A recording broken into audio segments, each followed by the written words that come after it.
Hello, hello, and happy Saturday. There we go. I've got finals next week. So I've been studying this weekend, but I figured I'd do a live stream and study with you guys for a little bit. Thank you for joining me for brunch as well.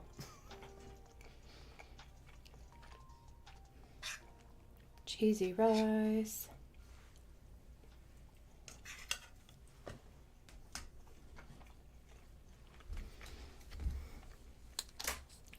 Had a pretty decent day so far. Got a little workout in, got a shower, did some laundry. Feeling okay about it. I even vacuumed. Okay, so you'll see on the screen we've got this fun thing right here, which is our study guide that we're going to try and fill in a little bit. I've already worked on it some, just like looking through things, but it's not like totally filled. I know there's certain things that I just I went through and I was like, up. But we can go into further depth, which I'm sure I'll need to for the exam. So, okay.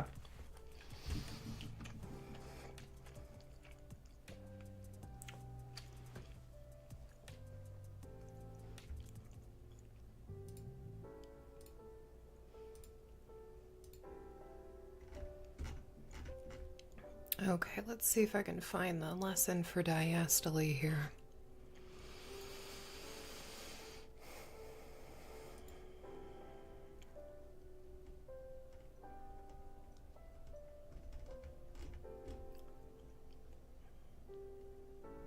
We've got the D sign.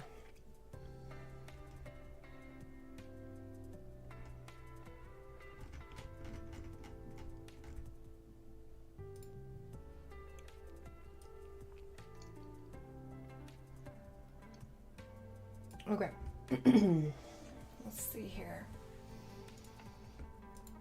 I'm going to search this lecture using Control F to find our diastole whatnots. Oh, I got the hiccups.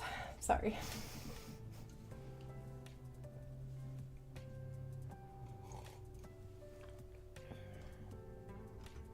So for diastole, they're not just talking about what diastole is.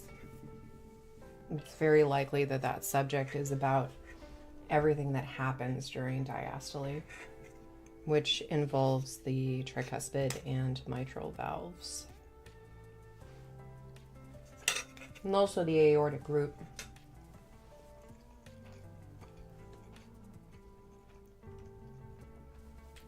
Because during diastole, the aortic root, that back pressure, pushes blood through the coronary arteries so that your heart receives oxygenated blood as well. So diastole is not just what happens during diastole in a mechanical sense. It's what happens during diastole in a physics sense, I guess.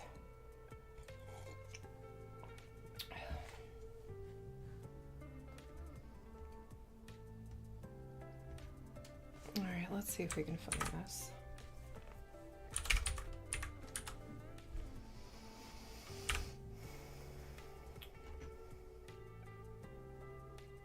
Okay, so during diastole, we've got the EA ratio is the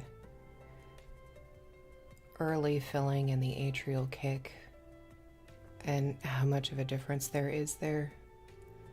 And the TDI is tissue Doppler interval. I think it's interval. But TDI basically turns your heart tissue into a rave, so it can measure the the movement of your annuluses. And that'll give you a good sense of global function.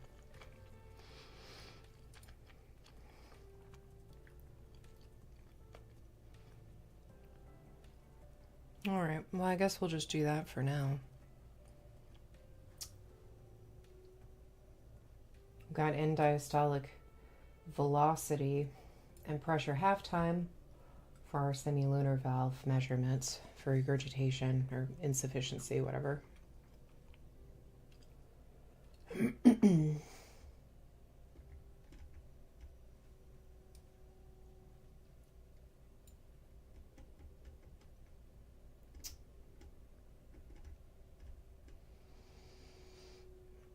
That's one of my favorite things. It's so easy to see.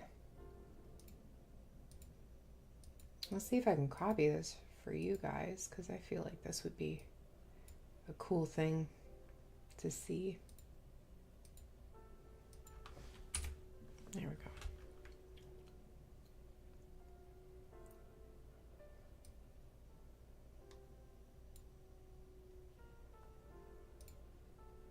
Yeah, there we go.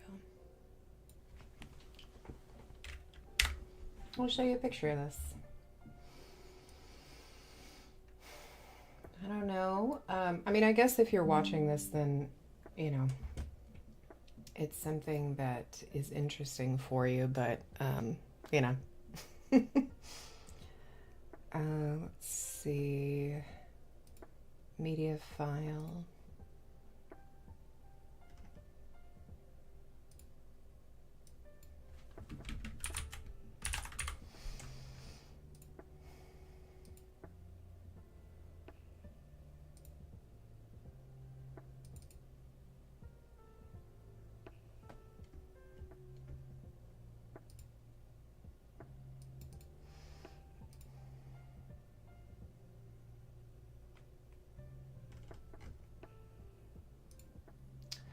Oh, he wants to add a picture. Or a video, not a picture. I need to add a picture. Videos or sound clip.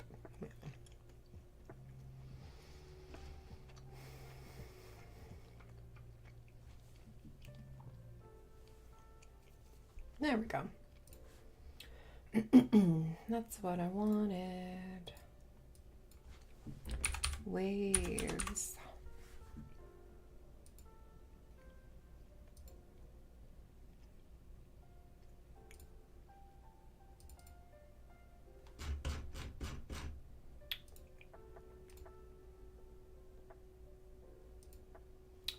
There it is.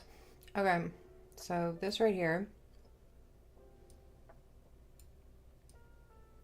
I'll just put this over this. Okay, so this right here is the velocity of the blood moving through the valve.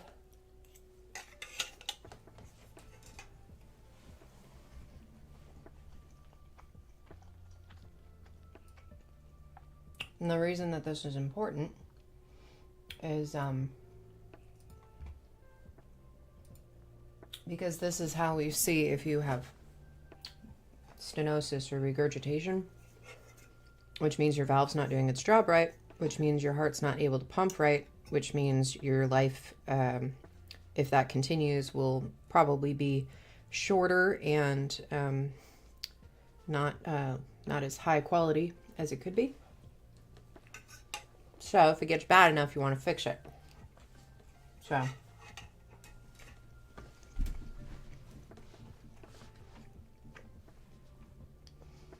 with the mitral and tricuspid, we have the top of your heart and then the bottom of your heart. That's the valve in between the top and the bottom. And the tricuspid's over here. And that, well, I'm pretty sure my thing's reversed, but tricuspid's on the, oh, this side. Tricuspid's on this side, on the right side of the heart, and mitral's on the left side of the heart. And tricuspid's got 3 flaps. Mitral's got 2. So when the blood moves through that tricuspid valve on the right side of the heart, It moves. It just like drains. That's the early filling.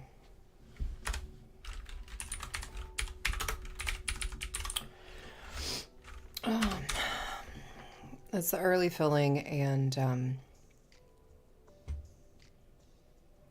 that's just gravity. It's just gravity working. So the blood comes from the superior vena cava, and the inferior vena cava comes into, well, I'm showing you on this side, but that's not the side, it's on this side.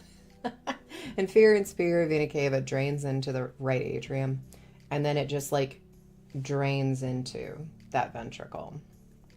But there's a kick at the end, an atrial kick. And that squeezes a little bit more blood, the stuff that doesn't, you know, fall via gravity.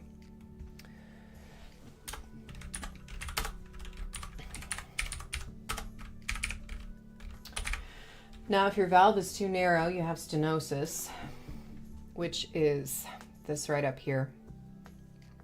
And you end up with a flat line for this if it's too bad.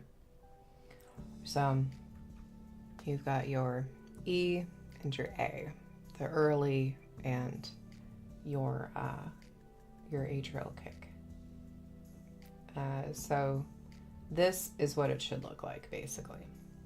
And a lot of older folks, it goes from this to a higher second peak. So, and that's fine, that's normal too. Because everything gets a little stiffer. Your EA ratio needs to be 2, ideally.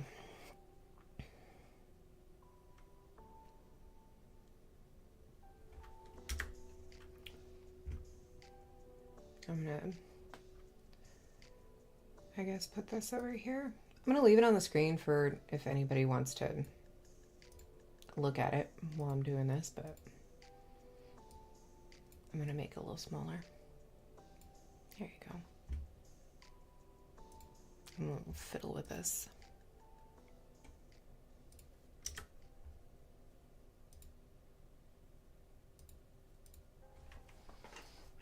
Okay. So less than 1 for the ratio is impaired relaxation, and greater than 2 is restrictive.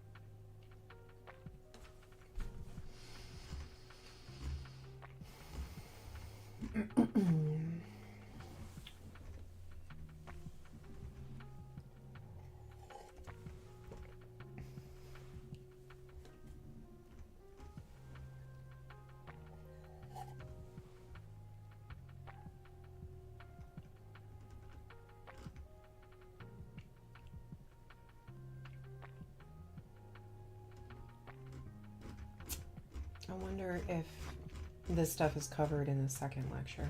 I was thinking it was the first, but it's not. Ooh.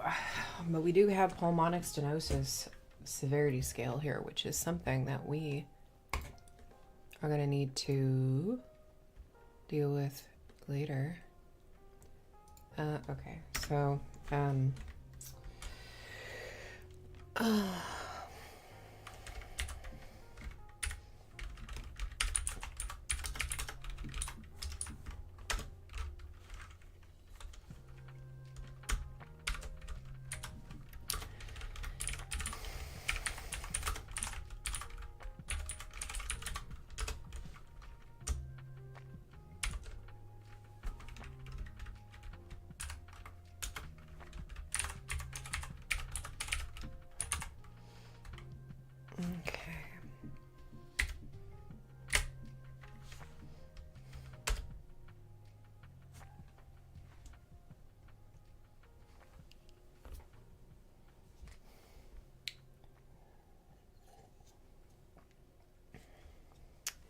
Okay,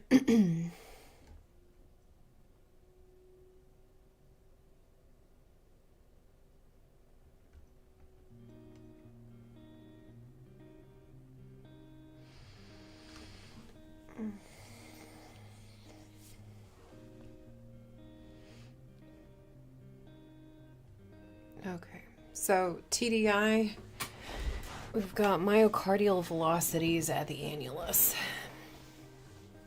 So we're pointing it at, so let's say the valve is like this, right? The annulus is going to be these wrist parts that attach to the walls. So and these squeeze, right? So we want to watch that movement, and that's what TDI measures, is the movement there. So we're looking at the septal and the lateral of the left ventricle, and that ratio is going to estimate filling pressures. And we want less than 14. So septal E prime, because remember E is our wave. So our E wave is, I don't know how to use a pointer on here for you guys. E is the first bump in that wave that looks like an M, and the second is the A, and the prime is going to be the annulus movement. So E prime septal and E prime lateral, or medial and lateral. I'm going to put medial on here because I feel like that's better.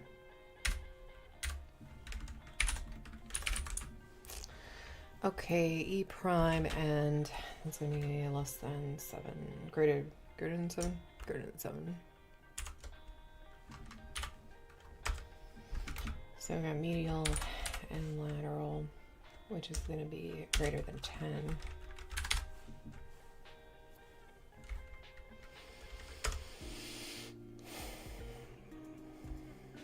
We want the E to E prime ratio, we want that less than 14.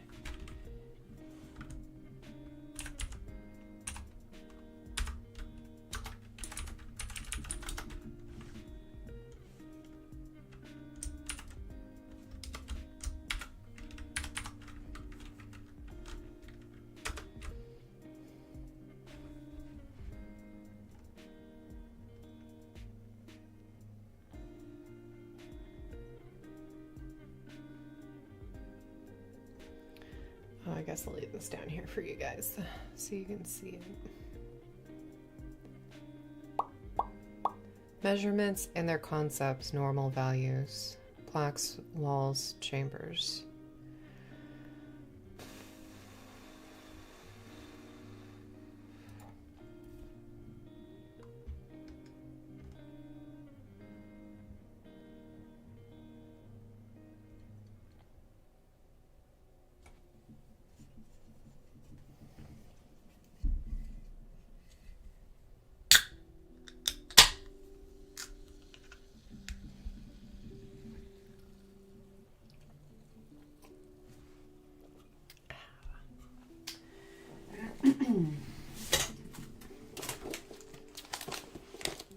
We're going to take out our book for this one, because I'm pretty sure there's a chart. Normal measurements of the diastolic function, transesophageal. There we go, page 63, peristernal window. Transthoracic.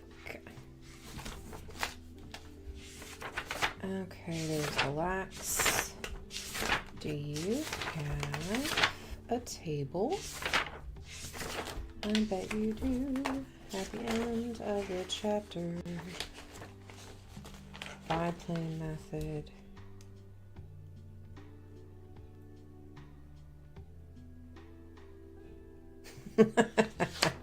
You know, it's crazy. I I swear, I've been trying to get Simpsons down all freaking year, and I don't think, like, I have trouble when somebody says one thing and another person says another thing, and it's like, okay, well, which person do you listen to? And it's like, well, we're going to follow the regulations. Like, the regulations are what we're listening to. And it's like, well, then why do you have two fucking answers for me? Why do you have two completely separate things that you're telling me? And under different circumstances, they look different. And it's like, yeah, I understand that it's a subjective thing. But when I look at this book and it's like, oh, well, this is the way that it is. This is the way that it's always been. This is not how... I'm not going to... You know what? I'm not going to complain. I'm just going to stay focused. I'm very grumpy about specific things that have no place in learning this right now. Just gonna stay focused. Sorry. Okay. And we do. Look at all these wonderful pictures of our views. Beautiful. This is exactly what I wanted. Now, do these also have measurements? Or is that on another page?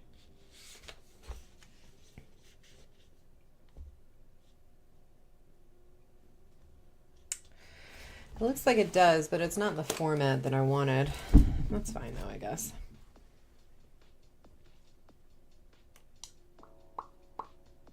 Might actually be easier to look on the original page if this is what it's going to give me.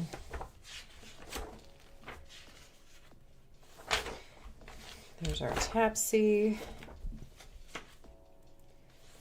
Lax, severity scales. Yeah, I guess this is the best we got.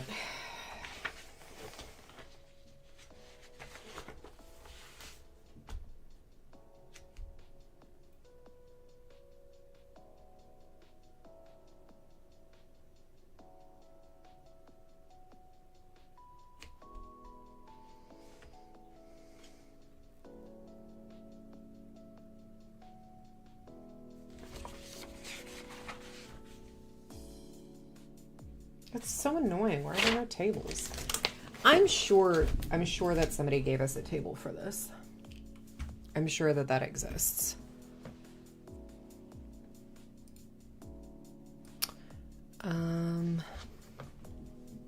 So I'm going to look in the course files and see if I can find it, because there is an easier way to do this. I am all about saving some time.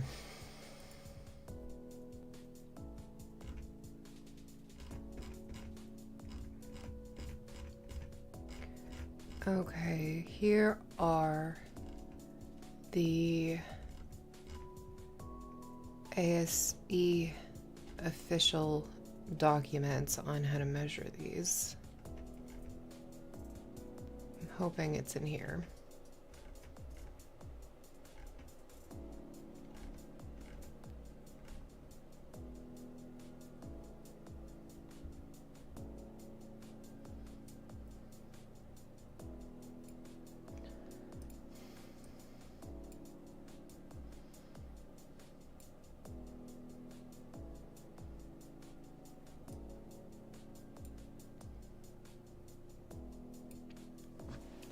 Okay. I put this in here so you guys could see it too, what I'm looking at.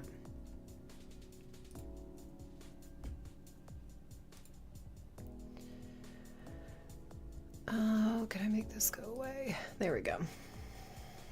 Okay, so these are the guidelines and standards for adult cardiac sonography from the American Society of Echocardiography, which is the standards that everybody should follow. And I'm hoping that it's in here. I'm not sure if it is, but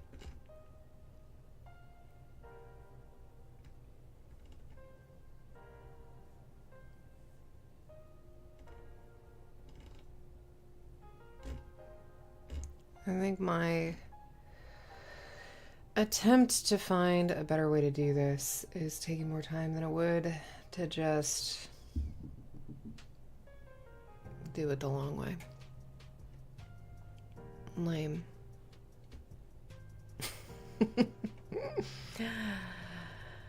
Okay.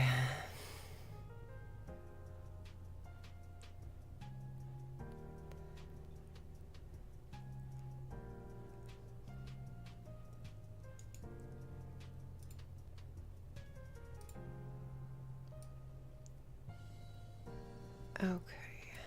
Here we go. You guys don't want to see all that.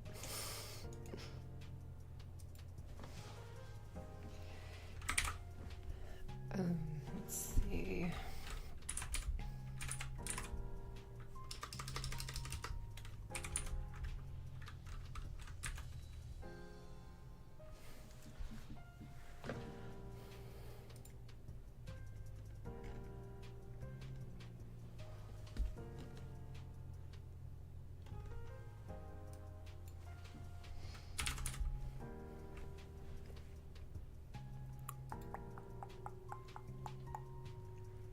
Hypoplasia, not what I wanted.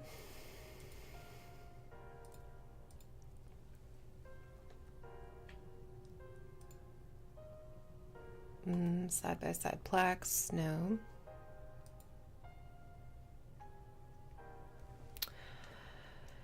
Valvular disorders.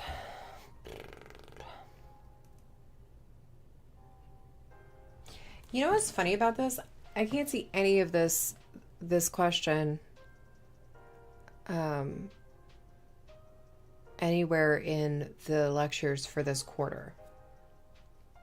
And I wonder if this is a concept from last quarter or the quarter before that that's been thrown into this final exam.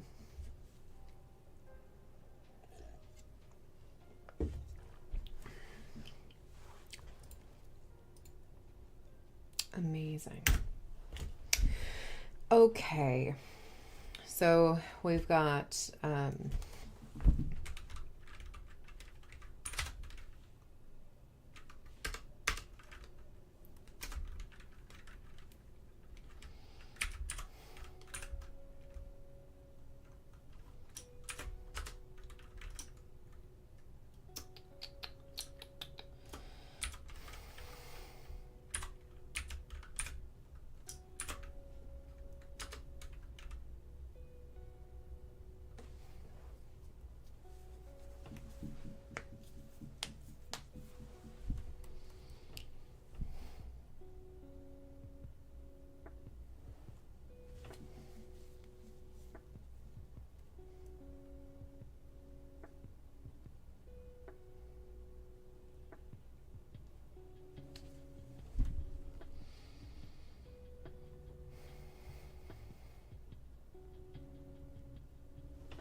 some of the terms in this book are different than the terms that we use normally, like day to day.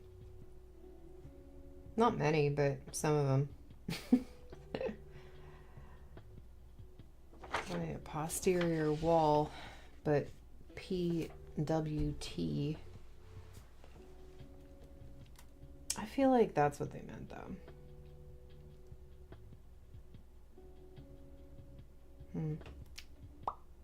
Okay. Posterior left ventricular wall.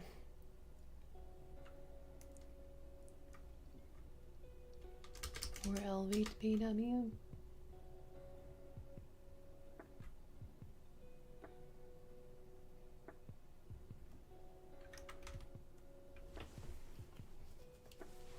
That's weird. I don't like that. What is that?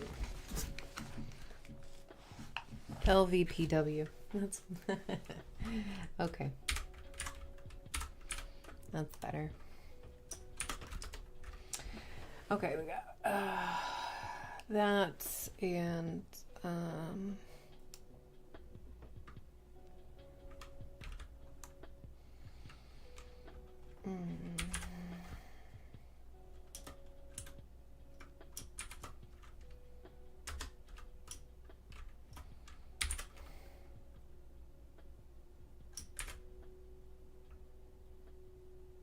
okay.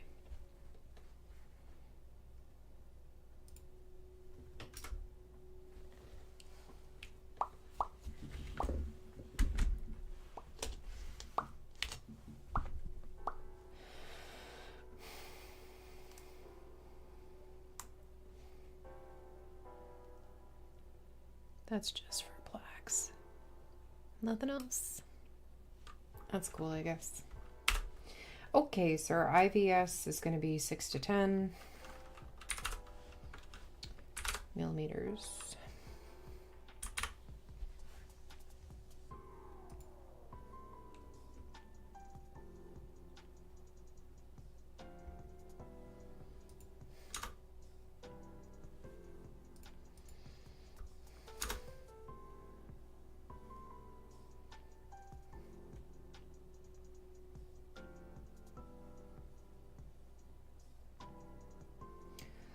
And we got 38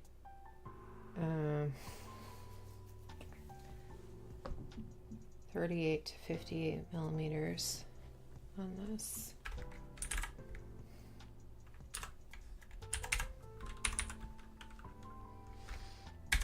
Posterior wall, 6 to 10 again.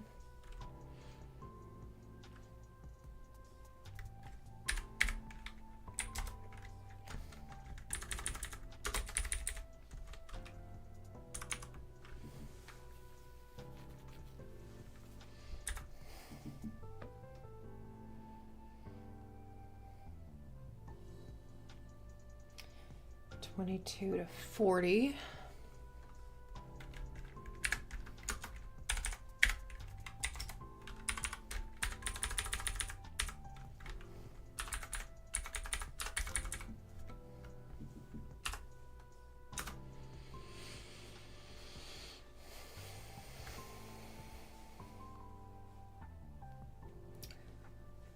(27 to 40).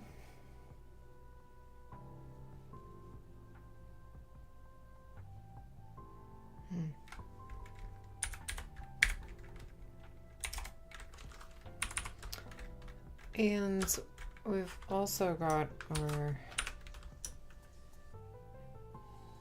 aortic root.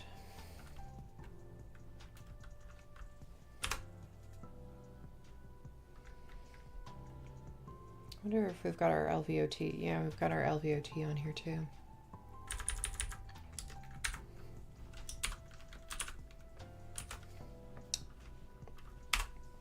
The LVOT is going to be mid-systole, so it's the biggest, 18 to 22.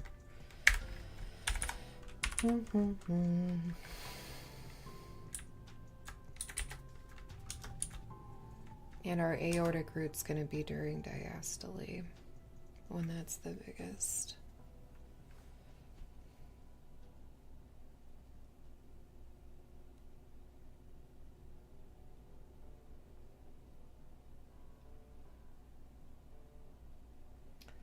Is that the sinus of Valsalva that they've got this written as? We've got the annulus. It must be the sinus of Valsalva. And that's leading to leading 30 to 34 plus or minus 3. So it wouldn't be that, that'd be 27 to 37? Why are you making it so complicated?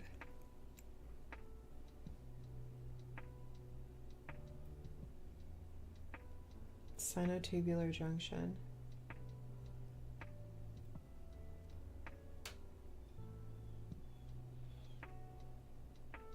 Yeah. No, it's definitely a sinus of Valsalva.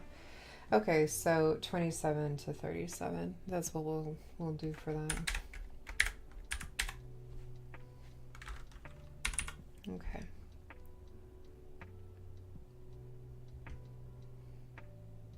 I think that's it.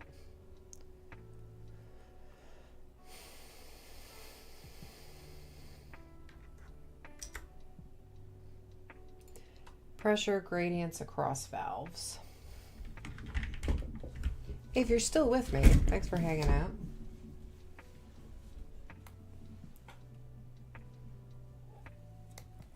Hope you're having a great day.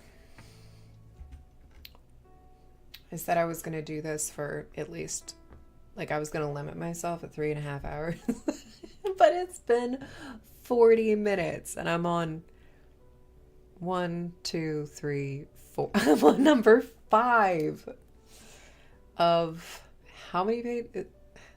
2 pages. Amazing.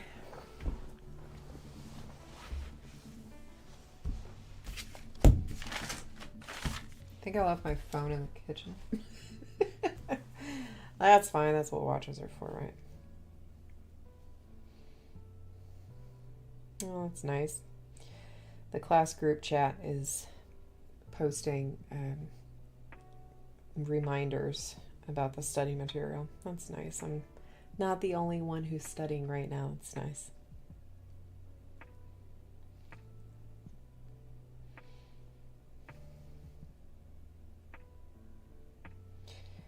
Regurgitation is preload volume overload. Stenosis is afterload pressure overload.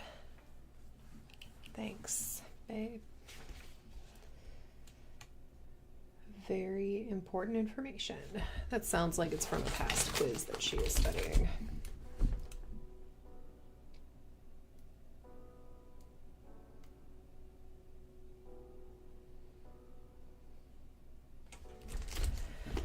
God bless it, I'm slow. Okay, I gotta pick this up. I don't know. I'm just friggin' slow. I'm just so slow. Always. Okay. Let's see here.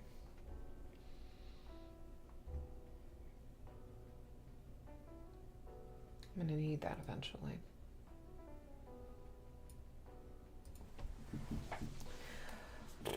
Sorry about the glare.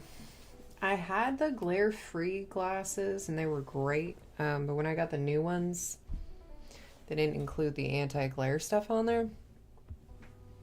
I guess that would have been like an extra $40 or something that I don't have, so whatevs. Hopefully once I am putting this degree to use, I will be able to get all that extra fancy. Okay.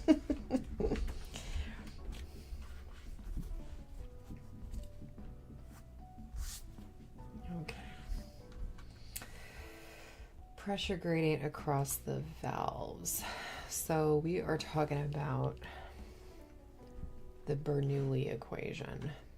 The change in pressure is 4 times the velocity squared, I believe. And that should be on this thing that we were just looking at.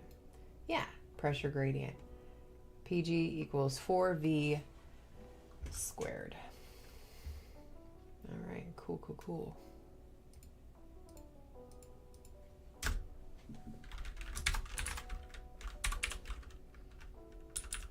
No, I'm sure that's not how you spell it.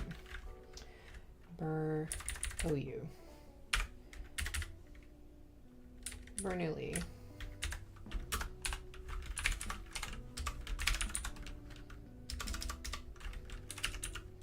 I know how to spell. Okay, so the change in pressure, that's actually a little triangle thing. I don't know if I can make that symbol. Let's see.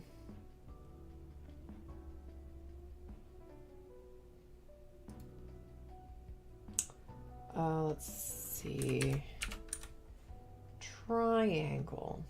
Boop. Oh, nope, that's not at all what I was trying to do. Yes, okay. I see it. It's not. All right, well, change.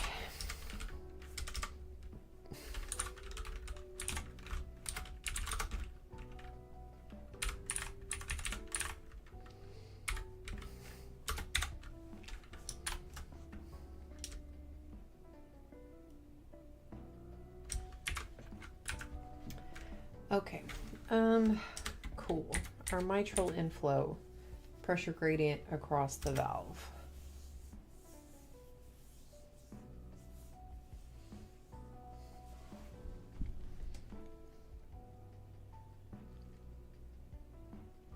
That's really vague.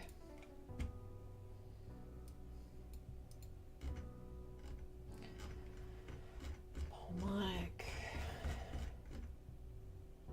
RVOT acceleration time.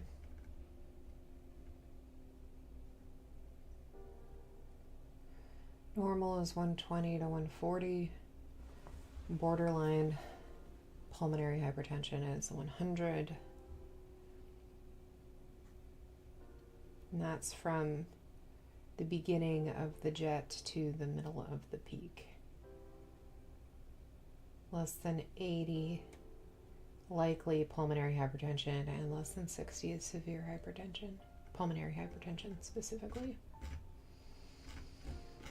That's the RVOT. We want mitral, which I feel like is not in here. It's not in here. It's in a different one. Okay, that's fine. Mitral. There we go.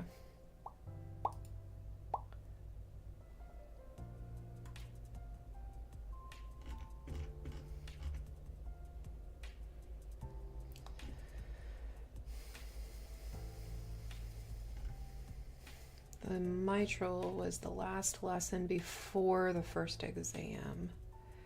Oh, and there's a review on there. I'm going to do that review too. Okay. Stay focused. Focus. Okay, here we go. Mitral valve structure. Stenosis. Main causes, we've got rheumatic fever, MAC, congenital abnormality, secondary mitral stenosis, prosthetic valve dysfunction. Also, some of them they get calcified over the years, but they've got little jets that clean them off now that keeps that from happening as much, as well as the vegetation that can grab onto it. Radiation and autoimmune disorders. Rheumatic. If you get strep, go to the doctor, because it can destroy your heart. Complications, MR, LA thrombus, decreased cardiac output, endocarditis.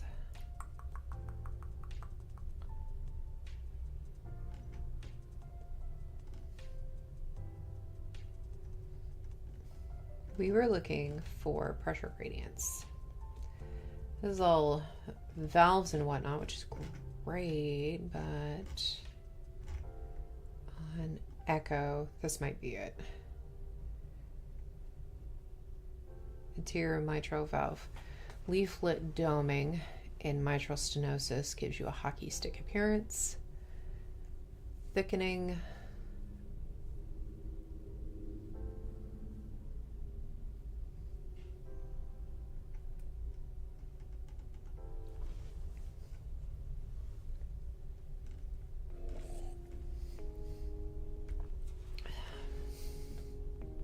Decreased EF slope and excursion due to slow fill through mitral valve.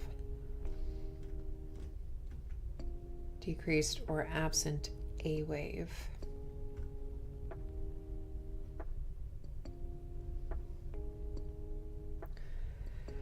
So if that E wave takes too long,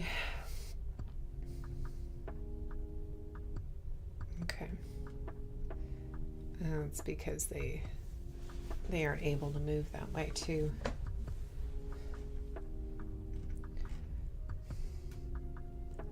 Mitral valve. What is that?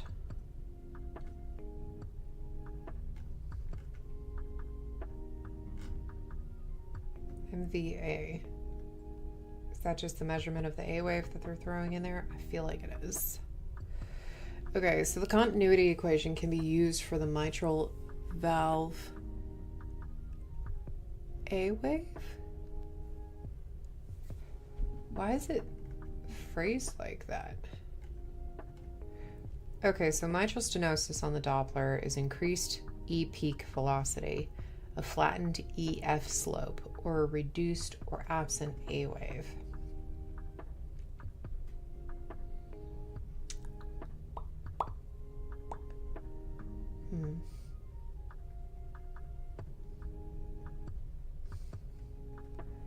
Can use a continuity equation. MVA equals LVOT times the CSA, which is the cross-sectional area. So the cross-sectional area of the LVOT times the LVOT VTI over the mitral valve VTI. And that'll give you the mitral valve area. I'm smart. I'm a smart person. God bless. I swear, it's to be fair, it's been 3 months since I've looked at this, which is far too long. My fault. Dum dum dum dum dum. Flat slope is more severe, so you want it steep. For the aortic stenosis, you want it flat, but mitral stenosis, we want it steep. Flat is more severe. Normal pressure half time.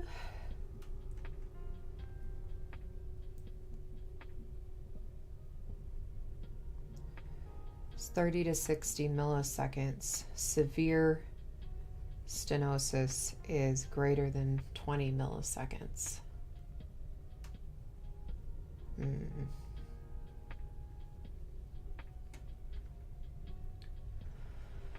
MVA equals 220 over pressure half time.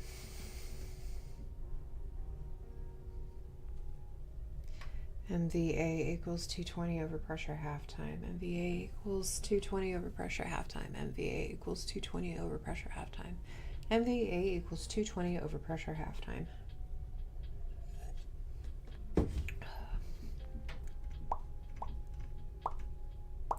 Pressure gradients. We finally found them.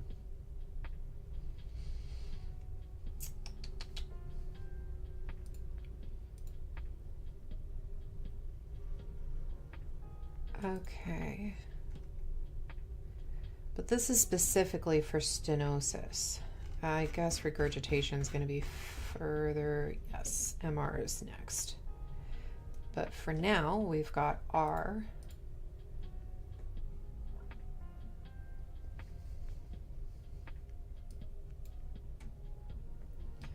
I wonder if that's actually, if this is covered later, then we're saving ourselves some trouble.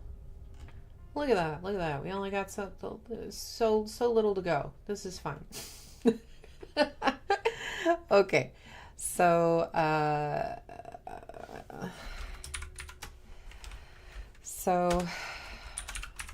normal is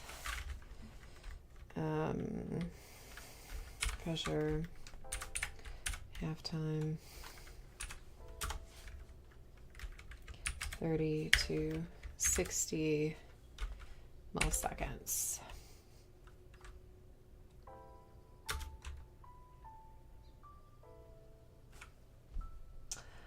You know what? I'm going to insert a table.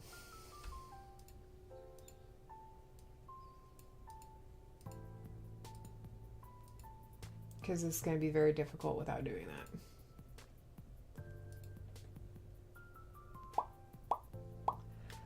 1, 2, 3, 4, 5. 1, 2, 3, 4, 5.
Don't feel like this is doing anything.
Okay, this should be fine.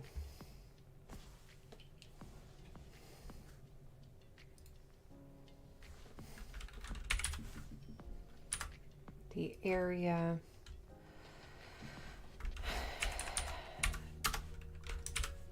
Pressure gradient.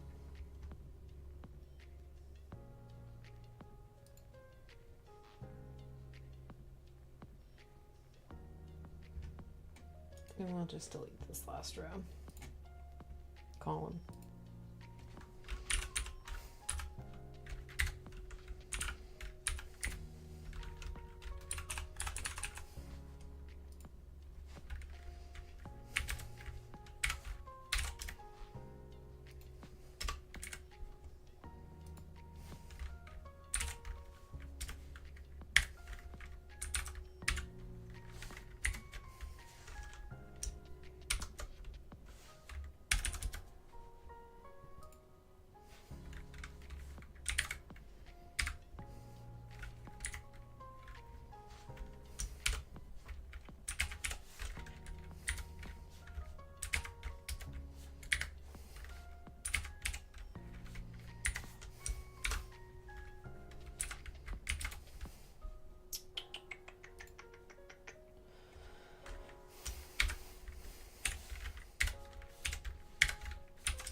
Okie dokie.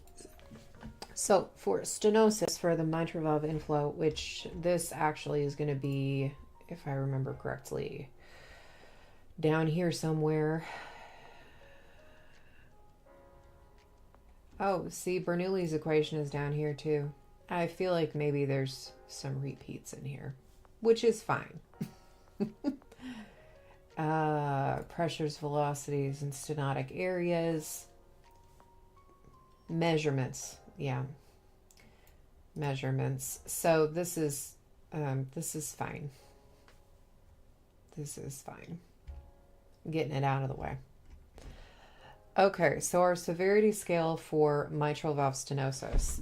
Our pressure half time for normal is 30 to 60 milliseconds. Mild stenosis is 90 to 150. Moderate is 150 to 216. And severe is greater than 220 milliseconds for pressure half time.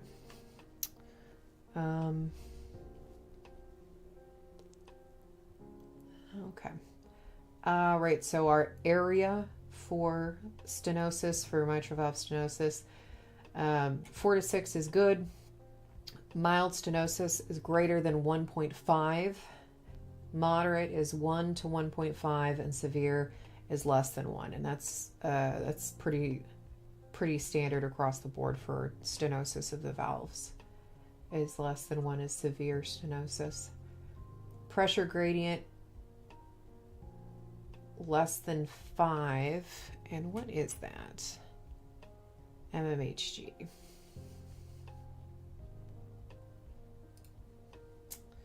Let's put our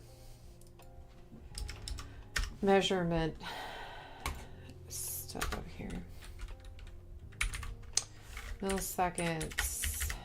Our area is going to be centimeters squared. And our pressure gradients are going to be in millimeters of mercury. Whoops.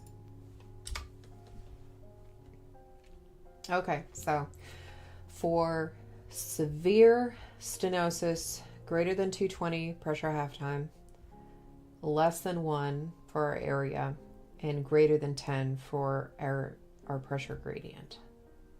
So on one side of the valve and the other side of the valve, if that difference in pressure is greater than 10 millimeters of mercury, you got a problem. Okay. Pressure gradients across the valves. I mean,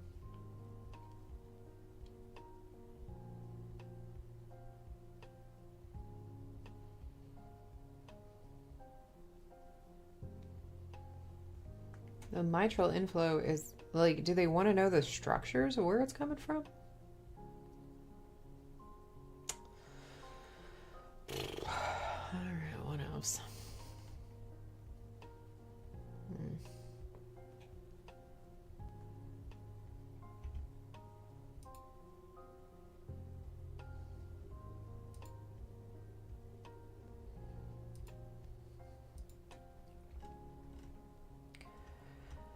Pulmonary hypertension. I feel like that's probably covered somewhere else in here.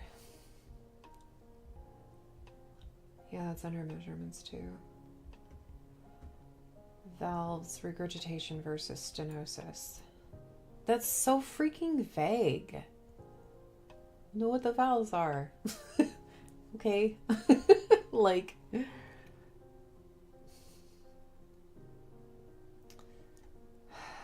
a good study guide helps you focus on what areas. If you just tell me aortic valve, there is way too much information there for that to be helpful.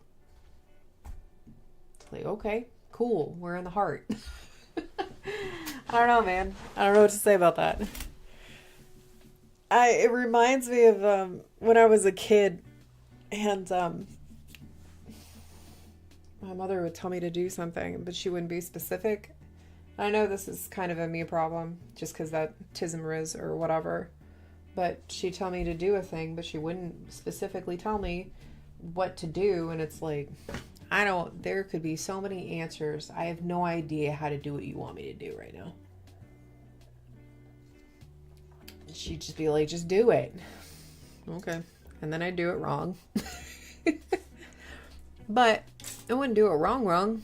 I'd just do the thing that she wasn't asking for because she wasn't specific. articulating yourself is a skill. It's not something people are born with generally. It's something you have to work for. So I'm not saying that everybody should just like know how to do this, you know. But I do think that it is a useful skill to develop if you are teaching. And I think that it's something that the more time you spend doing it when you're teaching, the better you get at it. So if you want to, some teachers don't. And that's their choice. They can do that if they want. I've worked with some that were better about it than others. And that wasn't going to change. Okay, so our IVC here, we measure that to check for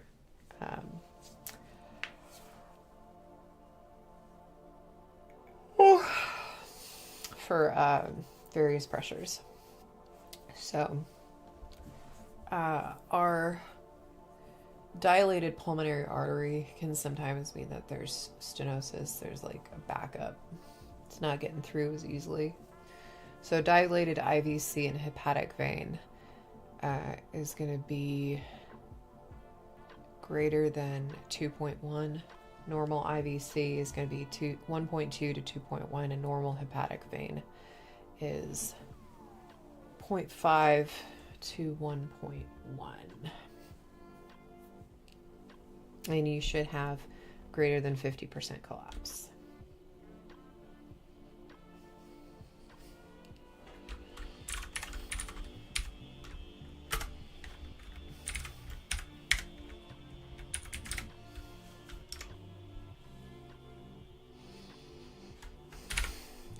Centimeters.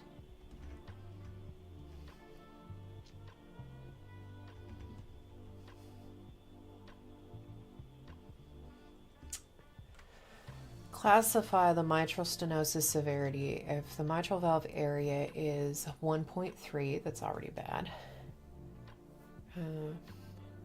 Pressure half time equals 200 milliseconds, and the mean PG is 9 millimeters of mercury. So, Wamizi, hello. I made an account specifically so I can send you a chat. Oh, that's cool. Thanks. I was feeling unmotivated to study. Watching you stream greatly helped. Thank you so much. Oh, that's cool. Well, good. I'm glad I could help. Getting motivated is hard sometimes. It can be kind of daunting, but, you know, I remember what you're doing it for, I guess. No. Yeah, that's nice. Oh, I'm gonna move this so you can see your chats. Let's move this over here. Here we go. Thank you. I'm gonna need all the help I can get, so I'll take that good luck. And good luck with your studies too.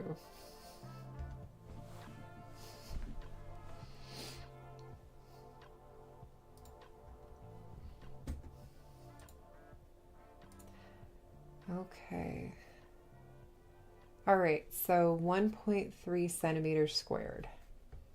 That's going to be in our moderate range already for mitral valve stenosis. And our pressure half time is 200, which also lands in our moderate, because greater than 220 would be a big problem, but we're just in moderate right now. And our mean pressure gradient is 9, which is also in our moderate, so it's going to be moderate, so that's good. Okay. MR causes. I feel like this was the MR causes was a question on a thing somewhere. a test, or I think it was on a test or an exam, or both, probably both.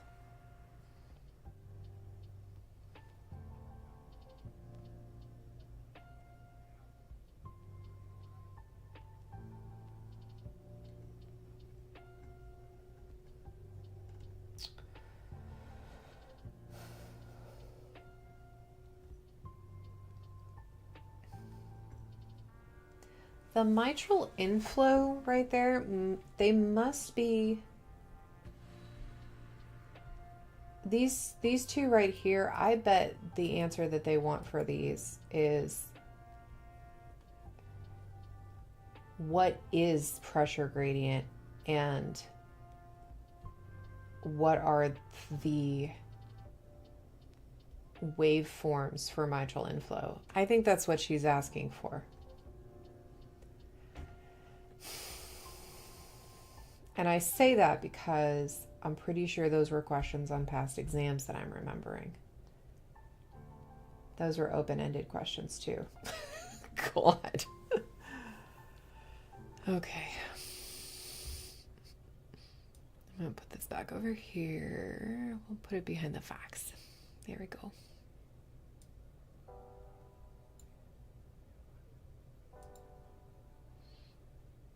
And we'll put this over here.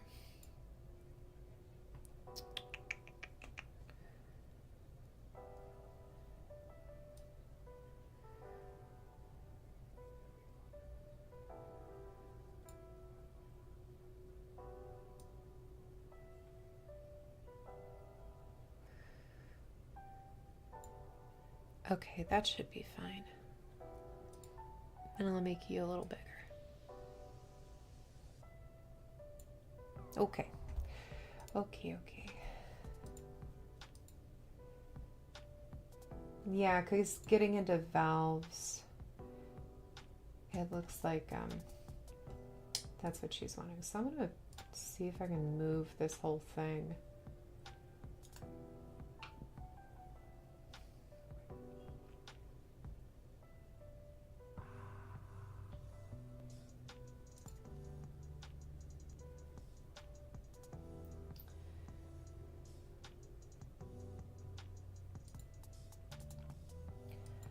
I don't know too much about tables.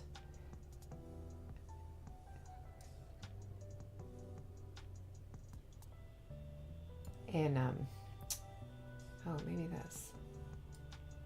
Nope. Yeah, I don't know too much about tables in Google Docs. I'm trying to grab the whole thing, but I can't, so I'm not even going to worry about it at this point. Okay, so we've got our stenosis chart there.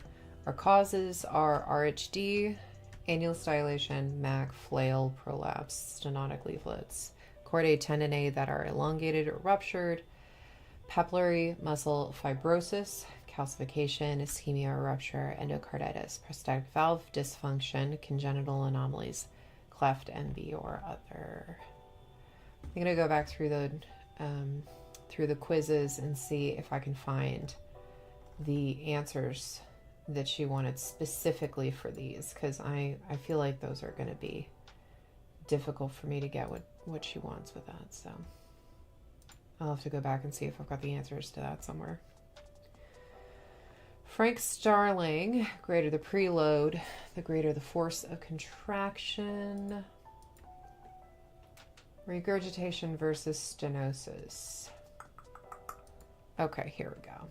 I'm just going to tab these out. I feel like that'll be visually easier on my brain.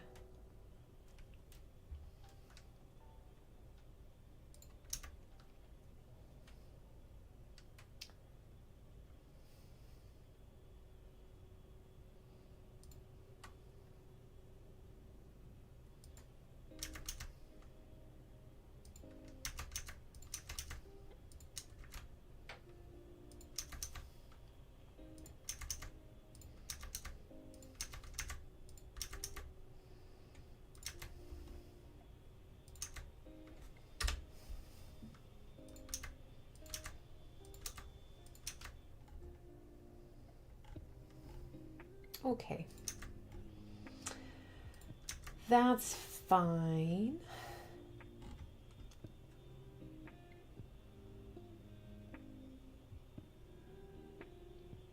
I don't think it's right, but it's fine. That's funny. Yeah, yep, nope, that's backwards. Okay, I better fix that so my brain isn't confused.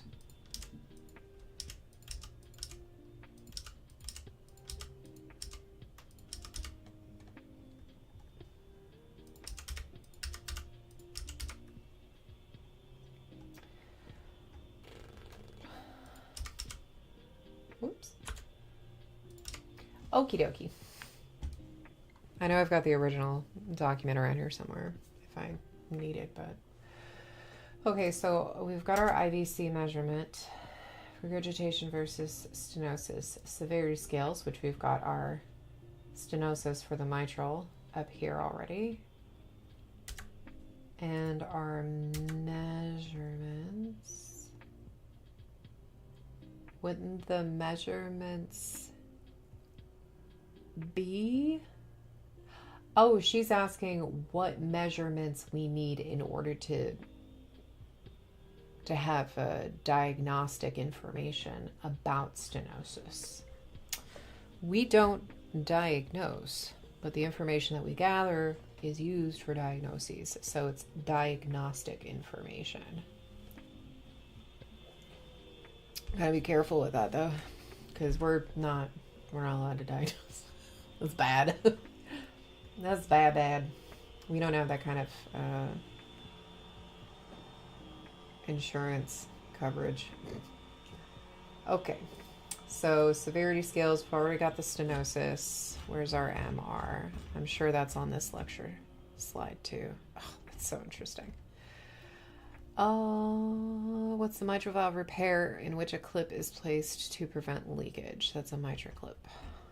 MR on echo.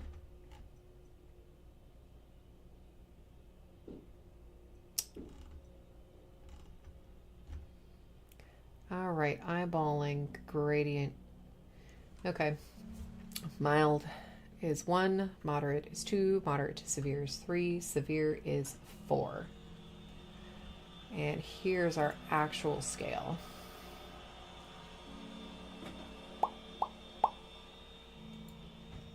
All right, so we're going to insert a table here.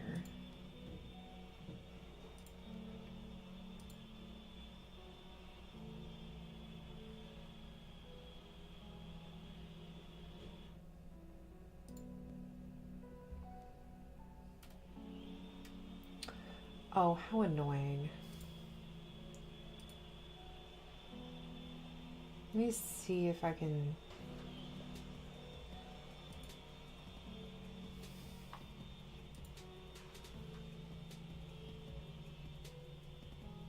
I don't want to have to go in and change every single one of them. You know what? I'll just insert just the top. Yeah, that'll be fine. And I'll do the first column.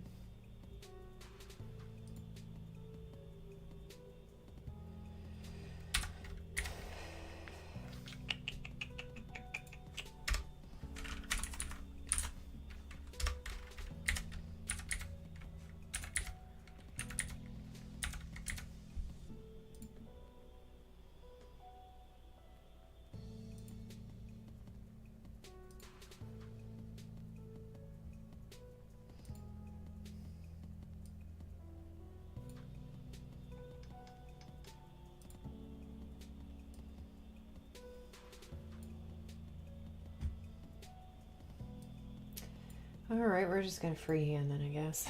Okay, so grade 1 is mild.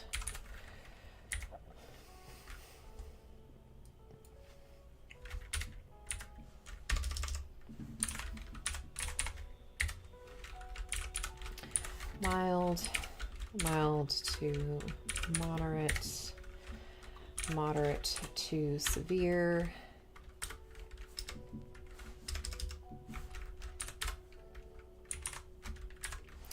and severe.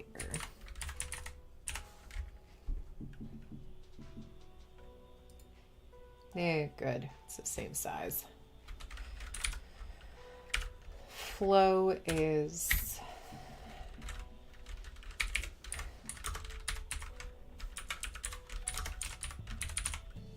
just beyond the leaflets.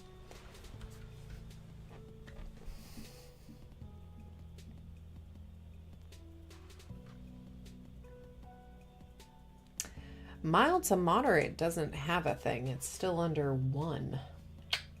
Cool. Let's move that up here.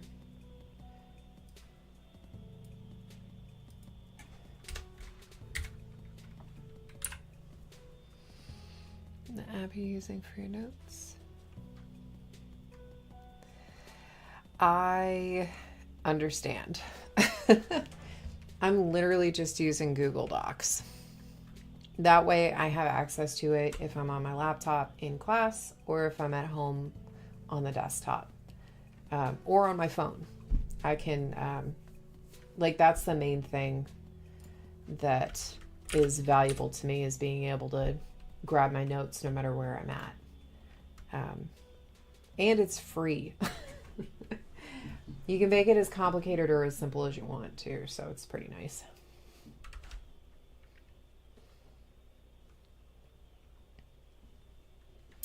But also don't